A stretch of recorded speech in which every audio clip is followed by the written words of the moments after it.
जय अहोई माता की। हे संतान रक्षक माता, आज हम सच्चे मन से आपका व्रत, आपकी कथा और आपकी आरती करते हैं। आपकी कृपा से हर घर में सुख, शांति और संतान का मंगल बना रहे। अहोई अष्टमी का यह व्रत कार्तिक मास की कृष्ण पक्ष की अष्टमी को किया जाता है।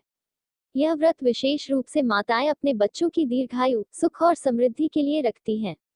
इस दिन सुबह से ही महिलाएं स्नान कर स्वच्छ वस्त्र पहनती हैं, मन को शुद्ध करती हैं और संकल्प लेती हैं कि वे दिन भर निर्जला रहकर अहोई माता की पूजा करेंगी।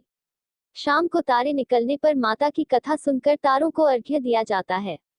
ऐसा माना जाता है कि इस व्रत से माता अहोई प्रसन्न होकर संतान की रक्षा करती हैं और घर में सदा सुख शांति बनी रहती है। अहोई अष्टमी व्रत कथा। बहुत समय पहले की बात है। एक नगर में एक साहूकार और उसकी पत्नी रहते थे। दोनों बहुत धर्मपरायण, दयालु और ईश्वर भक्त थे। उनके 7 पुत्र थे और घर में हर ओर खुशियां ही खुशियां थी। एक दिन कार्तिक मास की कृष्ण पक्ष की अष्टमी तिथि आई। उस दिन साहूकार की पत्नी ने सोचा कि घर की दीवार सजाने के लिए वह जंगल से मिट्टी लाएगी। वह फावड़ा लेकर पास के जंगल में गई और मिट्टी खोदने लगी। मिट्टी बहुत मुलायम थी, पर अचानक फावड़ा किसी चीज से टकराया और वहां एक साही यानी सही अपने छोटे बच्चों के साथ बैठी थी। अनजाने में फावड़े की चोट से उस साही के एक बच्चे की मृत्यु हो गई। यह देखकर साहूकार की पत्नी घबरा गई।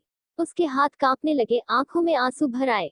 वह रोते हुए बोली, हे भगवान, मुझसे अनजाने में यह भयंकर पाप हो गया। मैंने तो किसी का अहित करने का कभी विचार भी नहीं किया था, पर मुझसे यह अनर्थ हो गया। वह मिट्टी वहीं छोड़कर भारी मन से घर लौट आए। उस दिन के बाद उसका मन किसी भी काम में नहीं लगा। उसे लगता था कि कोई अनिष्ट होने वाला है। कुछ ही दिनों बाद उसका सबसे बड़ा बेटा बीमार पड़ा और चल बसा। घर में मातम छा गया। पति पत्नी रोते रोते बेहाल हो गए। समय बीतता गया, फिर दूसरा बेटा भी गुजर गया। इसी तरह धीरे धीरे उसके सातों बेटे एक एक करके मर गए। अब साहूकार की पत्नी का जीवन अंधकार में हो गया। वह दिन रात रोती रहती और कहती, यह सब मेरे पाप का फल है। मैंने उस साही के बच्चे को अनजाने में मारा और अब ईश्वर ने मेरी गोद उजाड़ दी। एक दिन उसकी पड़ोसन उसके घर आई और बोली, बहन तू इतनी दुखी क्यों है? तेरा घर तो पहले खुशियों से भरा रहता था। साहूकार की पत्नी ने आंसू पोंछते हुए सारी बात बताई। बोली, बहन, मुझसे अनजाने में एक साही के बच्चे की हत्या हो गई थी और उसी के बाद मेरे सातों बेटे मर गए। अब मैं क्या करूं? पड़ोसन बोली, बहन चिंता मत कर। तू कार्तिक कृष्ण अष्टमी के दिन अहोई माता का व्रत रख, माता से क्षमा मांग और सच्चे मन से उनका ध्यान कर। अहोई माता दयालु है, वे तेरे पापों को क्षमा करेंगी और तेरे घर में फिर से सुख लौटाएंगी। साहूकार की पत्नी ने उसकी बात मान ली। कार्तिक मास की कृष्ण पक्ष की अष्टमी का दिन आया। वह सुबह जल्दी उठी, स्नान किया, साफ कपड़े पहने और अहोई माता का ध्यान किया। उसने दीवार पर अहोई माता का चित्र बनाया, जिसमें सुई और साही का चित्र भी था। फिर उसने दीपक जलाया, जल से अर्घ्य दिया और सच्चे मन से माता से प्रार्थना की, हे माता अहोई, मुझसे अनजाने में पाप हुआ है, मुझे क्षमा करो और मेरे बच्चों की रक्षा करो। उसने पूरे दिन निर्जल रहकर व्रत किया, शाम को कथा सुनी, तारों को जल अर्पित किया और माता की आरती उतारी। रात को जब वह सोई तो उसे स्वप्न में अहोई माता के दर्शन हुए। माता ने कहा, पुत्री, तूने सच्चे मन से पश्चाताप किया है, इसलिए मैं प्रसन्न हूँ। तेरा अपराध क्षमा हो गया है। तेरे पुत्र जीवित होंगे और तेरे घर में फिर कभी दुख नहीं आएगा। सुबह जब वह उठी तो उसे विश्वास नहीं हुआ, लेकिन थोड़ी देर बाद उसने देखा कि उसके सातों बेटे जीवित होकर उसके सामने खेल रहे हैं। वह आनंद से भर उठी, उसके पति की आंखों में भी आंसू आ गए।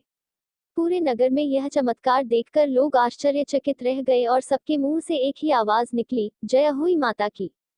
तभी से यह व्रत प्रचलित हो गया। जो स्त्री सच्चे मन से अहोई माता का व्रत करती है, उसके घर में कभी संतान का दुख नहीं आता। माता अहोई अपने भक्तों के सभी कष्ट हर लेती हैं और सुख, समृद्धि और संतान की दीर्घायु का आशीर्वाद देती हैं। यह व्रत न केवल मातृत्व का प्रतीक है, बल्कि भक्ति, क्षमा और करुणा का भी संदेश देता है। कार्तिक मास की कृष्ण अष्टमी के दिन प्रातःकाल स्नान कर माता का ध्यान करें, स्वच्छ वस्त्र धारण करें और मन ही मन कहें, मैं अपनी संतान के सुख और दीर्घायु के लिए अहोई माता का व्रत करती हूँ।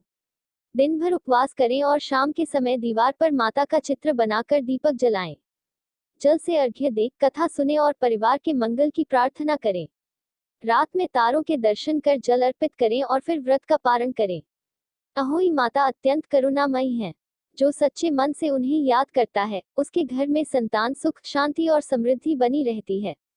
माता की कृपा से सब बाधाएं दूर होती हैं और जीवन में खुशियां लौट आती हैं। हे अहोई माता, जैसे आपने साहूकार की पत्नी की गोद भर दी, वैसे ही सब माताओं की गोद सदा भरी रहे। हर घर में सुख, शांति और प्रेम बना रहे। संतान को दीर्घायु, स्वास्थ्य और सद्बुद्धि प्रदान करें। अहोई अष्टमी की आरती। जय अहोई माता, जय अहोई माता। तुमको निशिदिन सेवत हर विष्णु विधाता। जय शून्य ब्रह्माणी रुद्राणी कमला, तू ही है जगमाता। सूर्य चंद्रमा ध्यावत नारद ऋषि गाता। जय शून्य माता रूप निरंजन, सुख संपत्ति दाता। जो कोई तुमको ध्यावत नित मंगल आता। जय शून्य तू ही है पाताल वसंती, तू ही शुभदाता। कर्म प्रभाव प्रकाशक, जगनिधि से त्राता। जय शून्य जिस घर थारो बासो, वाही में गुण आता। कर न सके सोई, कर ले मन नहीं घबराता। जय शून्य तुम बिन सुख न होवे, पुत्र न कोई पाता। खान पान का वैभव तुम बिन नहीं जाता। जय शून्य शुभ गुण सुंदर, मुक्ता क्षीर निधि जाता। रत्न चतुर्दश तोकू कोई नहीं पाता। जय अह श्री अहोई माँ की आरती जो कोई गाता। पुरु मंग अतिन उपजे पाप उतर जाता। जय शून्य